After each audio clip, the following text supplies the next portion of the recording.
On the Track is a web TV show about cryptozoology, natural history, green issues and whatever else the team feel like making up as they go along. Enjoy!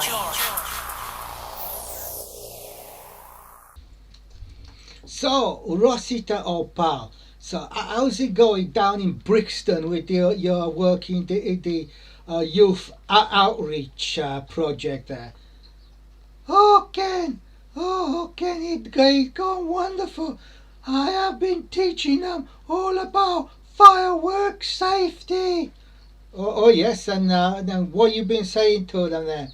I've been saying that they should always go back to a lit firework. It is the law in England that you go back to a lit firework and you bend down to look at it very closely. I only hope that his diligence will be rewarded by Her Majesty in the next honours list.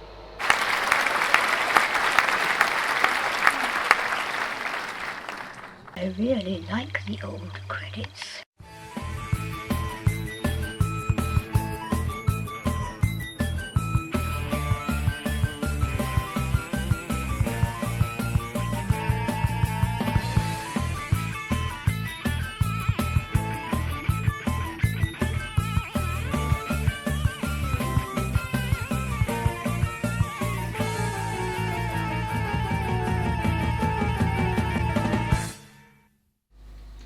Good afternoon, ladies and gentlemen. My name's John Downs. I'm the director of the Centre for Fortean Zoology, and welcome to another episode of On the Track, a weekly potpourri of the strange, in which we discuss both new sightings of unknown animals and some of the old cases which still haven't been solved.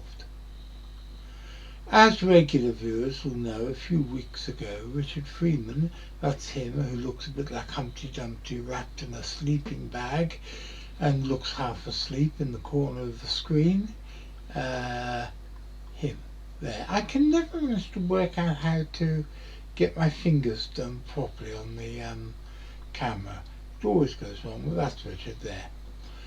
And Richard went to Weird Weekend North, and whilst he was there, he interviewed two fascinating people who, only the week before, had had their own sighting of the legendary Loch Ness Monster.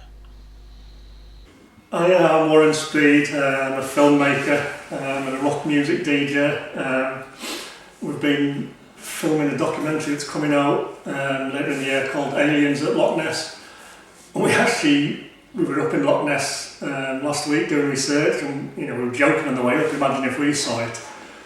And I think we actually did, which is synchronicity or coincidence or just absolutely some weird paranormal experience. But I'll let Jamie carry on because he got a better... Yeah, so I'm Jamie Huntley. I was kind of camera up on the documentary, doing video and stills. Basically we're travelling down the loch, we're passing... we were stopping. We were going to Boleskine House in the burial ground. Yeah, and that's exactly where we were stopping. We didn't really stop we hadn't stopped the car. We're still travelling slowly. So Boleskine House was on the kind of left. Yeah, so we were travelling slowly because it was the first time I'd been to the area. So kind of looking out to the left at the house, and then shortly, a few yards after the house, there's a cemetery on the right. Basically, as we're travelling past the cemetery, obviously one was driving, so he was kind of looking ahead. I kind of looked over to the right, over the cemetery, which is kind of on a sloped bank, so you have a good view of the loch out in front of you. So anyways, my eyes were kind of drawn to the cemetery, over the cemetery. And basically not knowing the area, it's the first time I've been to the loch for both of us. We don't kind of know the layout of the loch, and and I saw this large object, and I was quite a skeptic as we first went out, so I didn't really believe there was anything there, but I was kind of open to the idea, so we just we're kind of neutral ground. And I seen this large. Well, my first initial thought was it was sort of like either rock or boulder in the loch, quite large, because the water was breaking around this object. But you know, you don't kind of think these things through, and obviously the loch's quite deep, and there was no viable way for there to be a rock that far out. It was about 200 metres off the shore. And that was my first thought, but it had this sort of movement to it, kind of like a whale, basically, like a hump of a whale, obviously without any fin.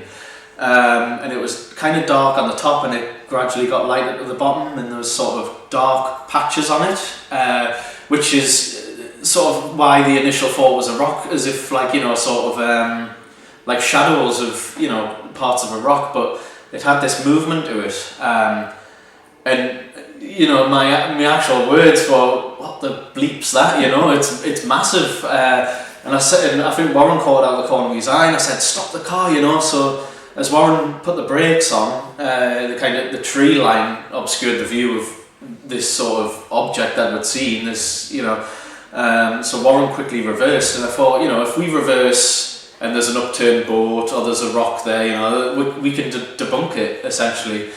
But as he reversed, it was gone completely. And I mean, the day we'd seen it, the loch was calm, wasn't it? It was absolutely still. There was no waves, nothing. And what we could see was sort of ripples, as if something was dropped into the water or had submerged straight down, and there was these ripples. Yes, kind of circular. Yeah, circular. So I grabbed my phone out, you know, and I'd quickly as soon as it's, you know, snapping shots through the car window, because I wanted to get it as soon as, I didn't want to waste any time, and then I got out of the car and took a few more.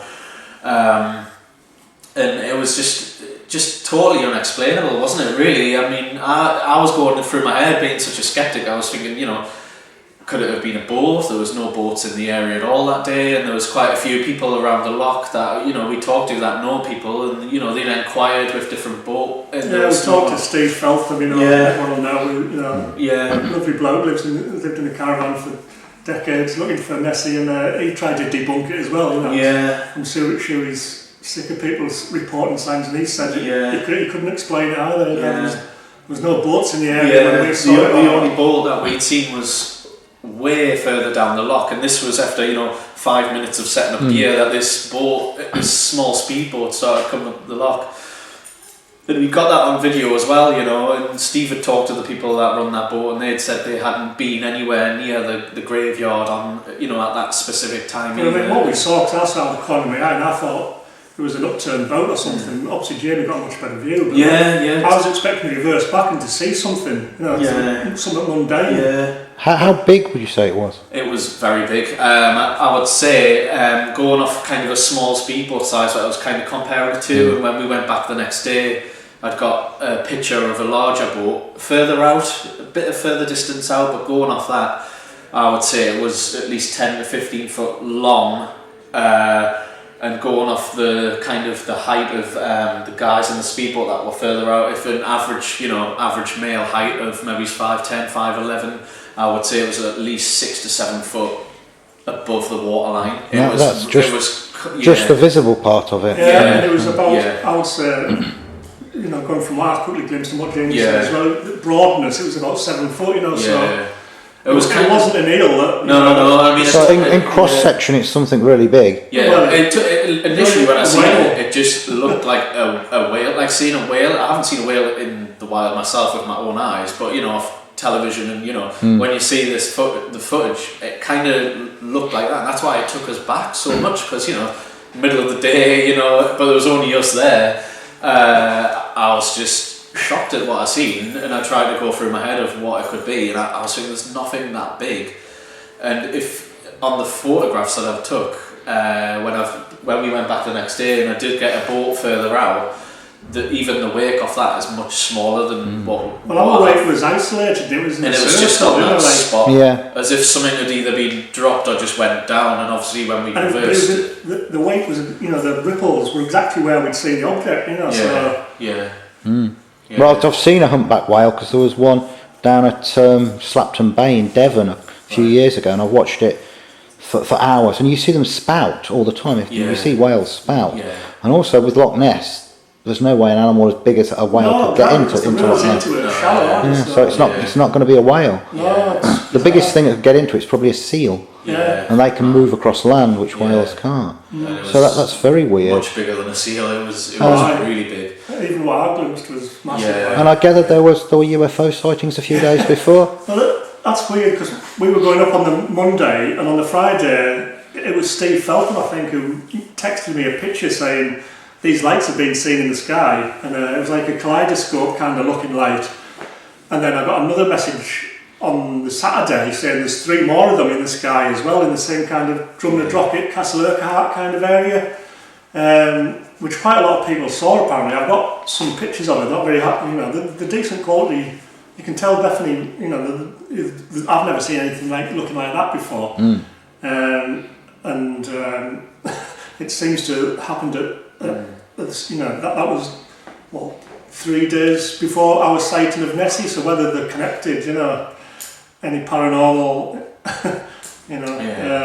it's just 2 unexplainable things when we were going up to do a documentary as well, which makes our story seem more than they've made that up for the docu, but... So some people spend their lives up there and never see a damn thing. Exactly, I mean, like I say, Steve, been up there 31 years, hasn't seen anything for 30 years. I mean, now I went up as a complete skeptic, I didn't believe there was anything there, so for me to, I wouldn't say I'd seen something if I didn't, because, I didn't believe anything, but, I can't explain what I seen. It was a large object that either submerged or just disappeared, because I saw it, because obviously once we were out of the car, I was watching it as well, and to me it looked like there was something under about 5 foot under the water moving away from us, right from the shadowing, and the ripples, obviously gradually faded away.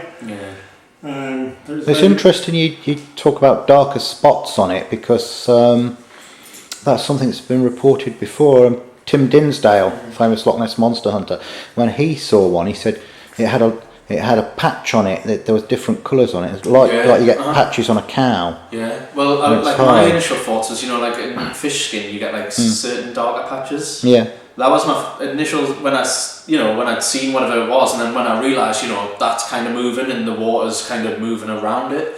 Kind of like that sort of what you get on fish skin, like darker patches. But that's why I initially thought it's a rock, because it looked like shadowing, like as if there was bits jutting out, but it wasn't. It was just flat, smooth, and obviously it was wet, so it was reflecting light as well. Yeah. So it was very strange. The only thing I can think that it could be was an absolutely gigantic sturgeon. The biggest sturgeon ever caught was 23 foot long. Really? I think it was on. I don't know how it would have been broad enough. They get very big though. They get almost like a car. So one at that size, but it would have to be an absolute monster, because this thing was caught in, I think, 1887 on the Volga or somewhere like that, or the Danube. Yeah. And that's the size of a crocodile. It's like 23 foot. It's huge. Yeah. I mean, so how broad do they get though? I mean, the length might... It'll be about the size, at its fattest, it'd be about the size of a car, an average car, but in Loch Ness that would be a push for one to get that big in Loch Ness. They could put, that... Yeah. But that would be a monster in itself. That would be a gigantic, amazing scientific discovery. Yeah. But it sounds like something a bit weirder to me. Yeah, I mean, it's something that certainly I couldn't explain what it was, and me logically trying to debunk it in my head, and then we had other people, inquiring around the area as well, could it be awake from this boat, could it be this and that, and what I've seen, I know it wasn't awake and it wasn't a wave, the water was physically breaking around it. Well, I think Steve Felton's probably the expert, or one of the experts on debunking Loch Ness monster sightings, and he said it was unexplainable, so I don't think anyone will ever know what it was. It's just absolutely kicking ourselves we didn't get a picture. I know, that's the thing, and I literally, as I seen it, I was slammed the brakes on. I was kind of searching for my phone quickly in my pocket, and just. We got the picture though. If I'd been sort of, even 5 seconds sooner and having my phone on my pocket, or even having my phone out ready, we'd gone there just to look at the Boleskine burial grounds and have a look at the house from the road. We didn't we weren't specifically going to have a good stare at possibly the It's vivid in my head, I can remember it. It'll be interesting to see if there's any more sightings. Yeah. Yeah, I know. I mean, I got the bizarre impression that it had kind of appeared to give us a glimpse to let us know that there was something there, and then it disappeared again. You know, just to almost tease us. I mean, I know that sounds. I mean, the whole thing's far-fetched. But FW Holiday in The Dragon and the Disc says very similar things. Yeah. Very similar. Well, thanks, lads. That should cheers, just about do Richard. it. Cheers. Cheers. Thanks a lot. Well, this sighting, which was splashed all over the newspapers, but which Richard managed to get to interview the people involved before the newspapers splashed it everywhere. Kudos to Richard. This was actually the second sighting of the year. The much touted first sighting turned out not to be a sighting after all.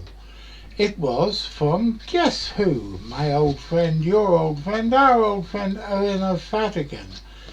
But Owen O'Fadigan's sighting on the Loch Ness webcam turned out to be of a pair of paddleboarders. Close, but no cigar, Owen. But I don't want you to think I'm taking the piss out of Owen too much, because one has to admire his diligence and hard work in scrutinising the webcams so diligently, and he does it for hours and hours and hours and hours and hours, and I do hope one day he'll get a proper sighting. So the first sighting turned out not to be a sighting, but a few days later came what was first called the second sighting, which is now seen as the first sighting, which turned up on sonar. And that's quite an interesting thing. However, I'm afraid I'm not well versed enough in sonar and how it works to be able to identify anything much from the picture. And then came this, and I think this is a very, very interesting sighting. So Richard, here we have the second proper sighting of the Loch Ness Monster, or whatever it is, for this year, and I think you did a jolly good job tracking down the two witnesses. But the big question is, what do you think of the sighting? What can you extrapolate from what they told you? The thing that strikes me most is the bulk of the creature. If their measurements are anywhere near accurate, and this is a thing with a cross section like a whale. It's not a slender eel-like creature, so it can't be a giant eel. It's got to be something immensely big. What's something that big feeding on in Loch Ness? So heaven only knows what it is. It's utterly baffling. My gut feeling is that it's some sort of paranormal manifestation. And the other thing, like you pointed out to the witnesses, is that not only what does it eat, how on earth did it get there? Because the River Ness, I mean, you and I have both seen it, it's relatively shallow. And the idea of something the size of a whale being able to go all the way up the River Ness from the sea and through the middle of Inverness city, past the two shopping malls that it drives through, and then being able to end up in Loch Ness without anybody seeing it until a bunch of film producer guys turn up totally by accident to be in the right place at the right time. It does not make any sense at all. No, and with the UFO sightings near Drumnad Rocket, it sounds like it could be the beginnings of a Fortean flap. Brilliant.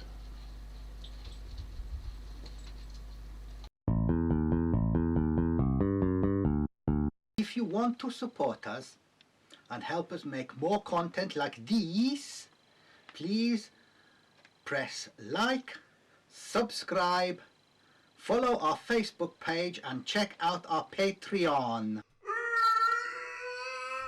And as the ghost of Joe Strummer, who's an ever more regular visitor to my little studio, wants me to remind you, always press the notification bell.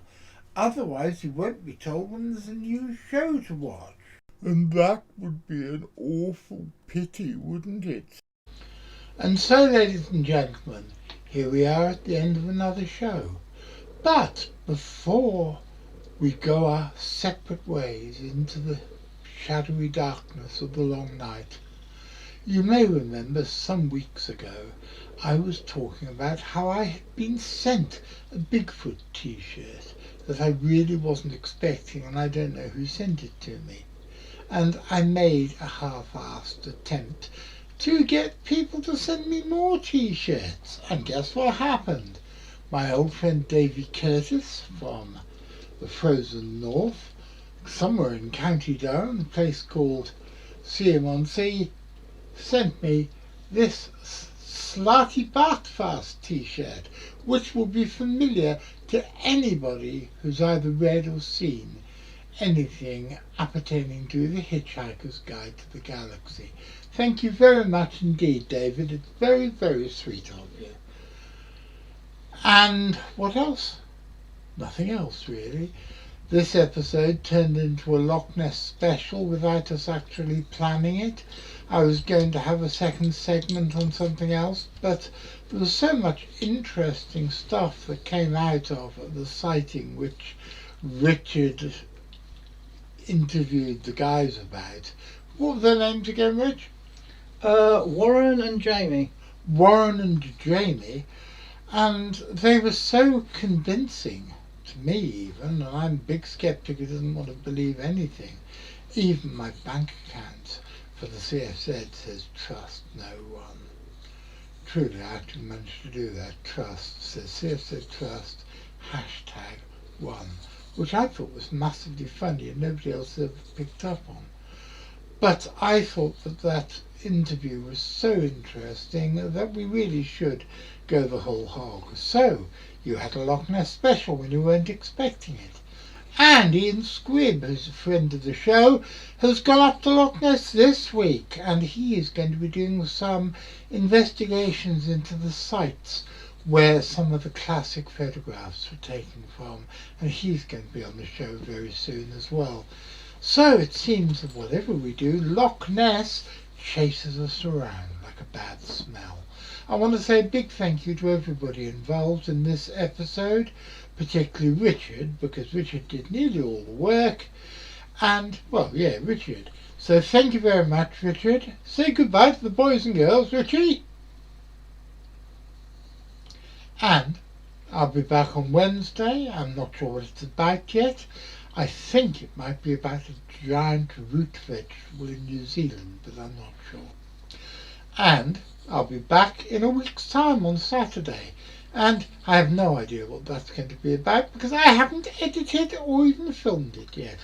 So you're just going to have to wait and see. Aren't you, Mr. McCrinnan? Because I'm going to be seeing you.